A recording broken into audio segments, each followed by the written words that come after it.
দিল্লির নতুন মুখ্যমন্ত্রী হিসাবে শালিমার বাগের বিধায়ক রেখা গুপ্তকে বেছে নিলেন বিজেপির কেন্দ্রীয় নেতৃত্ব এবং বুধবার সন্ধ্যায় নবনির্বাচিত বিধায়কদের সামনে পরিষদীয় দলের প্রধান হিসাবে তার নাম ঘোষণা করা হয় এবং বৃহস্পতিবার দুপুর 12টায় রামলীলা ময়দানে মুখ্যমন্ত্রী রেখা গুপ্ত সহ নতুন মন্ত্রিসভা শপথ নেবেন এবং দিল্লি বিশ্ববিদ্যালয়ের ছাত্র সংগঠন এবিভিপির পদে নির্বাচনে জিতেছিলেন তিনি। তবে এই প্রথমবার তিনি বিধায়ক হলেন এবং নয়াদিল্লি আসনে আম আদমি পার্টির প্রধান অরবিন্দ কেজরিওয়ালকে হারানো প্রবেশ বর্মা বুধবার পরিষদীয় দলের বৈঠকে রেখা গুপ্তর নাম প্রস্তাব করেন এবং ঘটনাচক্রে 1998 সালে দিল্লিতে ক্ষমতা হারানোর সময়ও বিজেপির মুখ্যমন্ত্রী পদে ছিলেন একদা মহিলা নেত্রী সুষমা স্বরাজ এবং দিল্লির মুখ্যমন্ত্রীর নাম চূড়ান্ত করতে বুধবার সকালে বিজেপির সর্বোচ্চ নীতি নির্ধারক মঞ্চ সংসদীয় বোর্ডের বৈঠক হয়। তবে এই বৈঠকে সিদ্ধান্ত হয়েছে এবং সে বিষয়ে নরেন্দ্র মোদী বা অমিত শাহের দল এখনও প্রকাশ্যে কিছু জানায়নি। তবে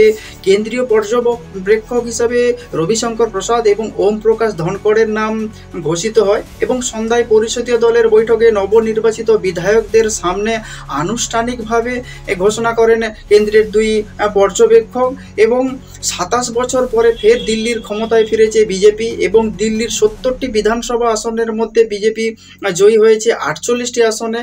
অন্যদিকে টানা 10 বছর ক্ষমতায় থাকার পর হেরে গিয়েছেন অরবিন্দ কেজরিওয়ালের আম আদমি পার্টি, তারা পেয়েছেন মাত্র 22টি আসন এবং কেজরিওয়াল নিজে নয়াদিল্লি কেন্দ্রের বিজেপি প্রার্থী প্রবেশ বর্মার কাছে হেরে গিয়েছেন।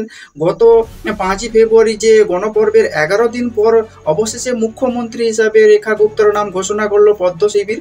সুষমা স্বরাজ, শীলা দীক্ষিত এবং আতিশি মার্লেনারের পর দিল্লি পেলেন চতুর্থ মহিলা মুখ্যমন্ত্রী। আপনারা কি বলবেন যে দিল্লির মুখ্যমন্ত্রী হিসাবে শপথ নিতে যাচ্ছেন এই রেখা গুপ্ত?